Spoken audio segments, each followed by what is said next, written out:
है पूरे 100 करोड़ डॉलर्स की चॉकलेट फैक्ट्री, जो कि पूरी दुनिया में सबसे महंगी है। और मुझे बुलाया गया है इसके अंदर का एक खास टूर करने के लिए। तो तोहफे के तौर पर मैं एक अनरिलीज्ड फेस्टिवल्स प्रोडक्ट लाया हूँ। तो चलिए अंदर चलते हैं। जिमी, हम अंदर कैसे जाएं? मुझे लगा तुमने बात की थी। हाँ, मैंने बात की थी। दरवाजा खोल नहीं रहा। मुझे अंदर आने दो। दरवाजा जोर से थपथपाओ। मैंने किया तो। हेलो,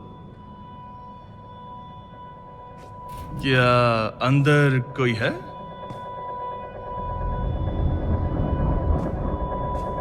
ये क्या? इसे बंद क्यों किया? मैंने कुछ भी नहीं किया। जिमी! दरवाजा खोलो।